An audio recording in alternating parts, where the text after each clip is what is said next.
Your sister will be living in your apartment, Dad said offhandedly, like it was already settled.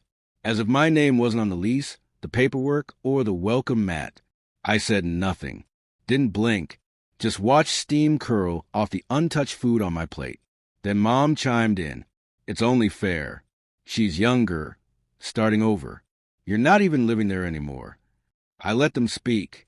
Around and around they went, wrapping theft in affection, disguising intrusion as duty, betrayal as family unity. I cut the chicken on my plate like I was performing a careful operation, but my thoughts were elsewhere, already mapping the next step. There was a time when I would have begged them to understand. When I covered their groceries after Dad's hours got slashed. When I drove my sister to every job interview. Yes, even the one she ghosted. I kept giving and they kept taking, until thank you turned into you owe us. Getting that apartment had been the first real decision I made for myself. It was tiny, but it was mine. It had a skyline view, gentle mornings. Peace. Then I landed a job out of state. The role was remote for now, but I'd need to relocate in 6 months. So I told them I'd be splitting my time. What they heard was empty space. Things changed after that. My sister began showing up randomly, first with friends, then boxes, then mail addressed to her. One evening, I returned unexpectedly and found her asleep in my bed. My toothbrush was wet. Half my clothes were missing. I confronted her. She laughed. Why do you care? You're barely here. I told our parents. They backed her up.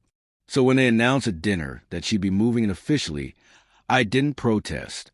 I didn't argue or try to explain tenant rights to people who preferred entitlement over reality. I just smiled, nodded, and passed the potatoes. The next morning, I called a locksmith.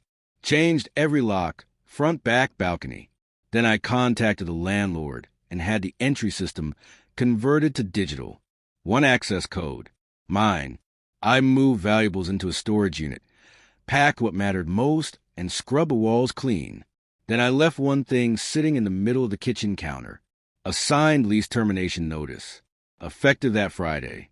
The following morning, I spoke with the building manager. Told her someone might try to enter under my name. She was understanding, even arranged for extra security. I added a little flair. Told her to say the unit had already been reassigned if anyone came asking. By Thursday, I was in a new city. New job, new apartment, new quiet. I didn't call, didn't text, didn't remind them. Friday afternoon, a message came in from my old neighbor. Your parents and sister are downstairs. Car full of boxes. Been knocking for 20 minutes. I smiled. Let them knock. The calls and texts followed soon after. Why doesn't the key work? Did you change the locks? What's happening? Where are you? I didn't respond. An hour later, another message. This time, bitter.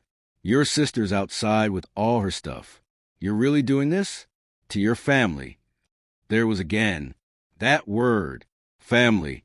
As if that word justifies everything. As if they hadn't made their choice long before I made mine. I replied once. Check the kitchen counter. Oh, wait, you can't get in. That night, the landlord emailed. They'd shown up, demanding entry. Claimed I had given them permission. She reminded them the lease was terminated. Eventually, they left. I never returned. Didn't need to. A week later, my sister posted a photo online. Her sitting on a stranger's couch in a different apartment. Caption, finally found a place that's mine.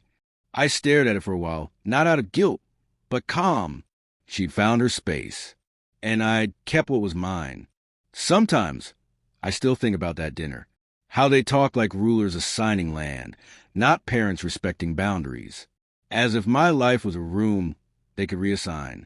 As if love was transactional, something to be measured and traded.